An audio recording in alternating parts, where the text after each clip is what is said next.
Top of the morning to you, and boy, look how mild it is. I love the temperatures in the 60s or so, a couple of spots right around 70.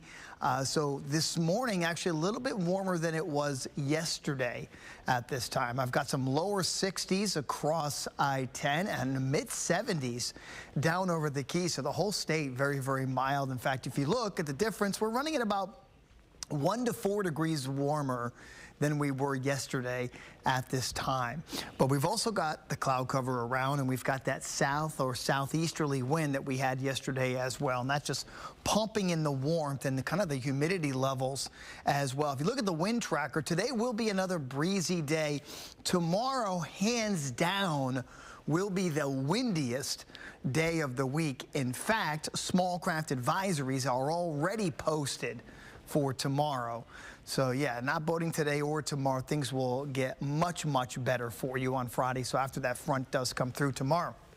Look at the severe weather already erupting this morning in and around the Houston area. That is a powerful line of thunderstorms rolling right through Houston now on its way toward the Lake Charles area. This is a tornado watch out for many of the parishes of Louisiana. I got some severe weather around Jackson as well. All of this is going to slide eastward. And take a look, the Storm Prediction Center has actually classified this area between Jackson, Mississippi and New Orleans as a moderate risk for a severe storm. So really anybody in the yellow, orange, or red could have severe weather today, but obviously the highest potential is in this moderate risk area. Once all of this slides eastward, some of the energy moves north, but not all of it. And we have a slight chance for severe storms tomorrow as this line of rain and thunderstorms moves through. It's going to happen anywhere between, let's say, 11 and about 3. Remember, it'll start in our northern counties and then just drift its way south and east. So if you remember last week when we had that pretty intense line of rain with some thunder and a couple of strong storms, that's what we're looking at again for tomorrow. Now, one or two of those storms could get strong. By later today, look at the thunderstorms from Pensacola over to Panama City. My goodness, it's going to be a very stormy evening right across I-10, Mississippi, Alabama, and the Florida Panhandle.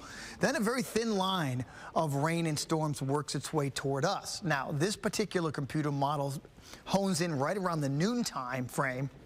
Others maybe 1 or 2 o'clock. So we're getting the timing down late morning right through the middle of the afternoon, and you're likely to get a line of rain and a whole lot of wind, and there could be some embedded strong thunderstorms within that.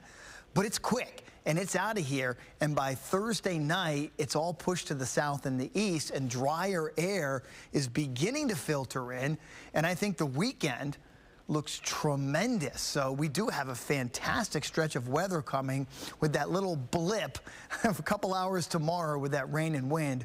Other than that, it looks great. So cloud, sunshine, breezy, warm today. We're going to bring it up to about 85 degrees, give or take. Now, inland locations, it would not surprise me with that strong south wind if 1 or 2 of you don't touch 90 briefly.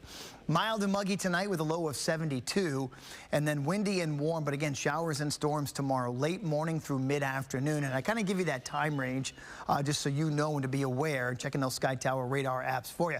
Southeast winds 15 to 20 knots. Now, we do have beginning tonight small craft advisories right through tomorrow. Had a high tide at 4:30 this morning, another high tide at 3:10 over in St. Pete. Notice one day back to the upper 70s on Friday, but it's going to be a delightful day. And then dry and sunny both Saturday and Sunday with highs in the lower 80s.